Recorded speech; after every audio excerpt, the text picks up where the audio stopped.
Is Windows security acting strangely or refusing to work correctly? Resetting the app can sometimes fix corrupted settings or temporary problems. In this guide, I'll show you how to reset Windows security safely. First, open the Start menu and search for Windows Security. Close the app if it's currently open.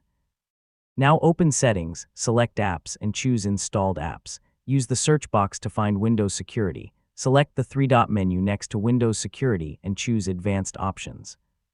The layout may look slightly different depending on your Windows version. Before resetting, try Repair. This attempts to fix the app without clearing its data.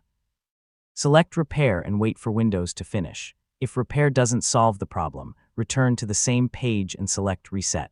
Windows will warn you that the app's data will be deleted. Confirm the reset and wait for it to complete. So use Reset only after trying Repair. Once the reset finishes, restart your computer. This gives Windows a chance to reload the security components properly.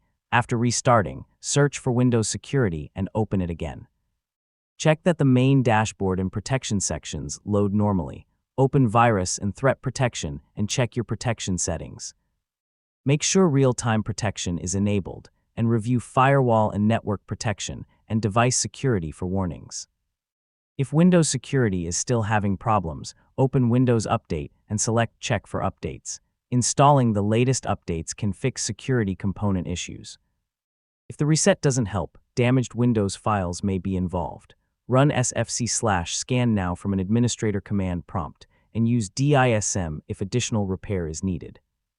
And that's how to reset Windows security. Try Repair first, use Reset when necessary, then restart and check your protection settings. If the problem continues, system repair tools may be the next step.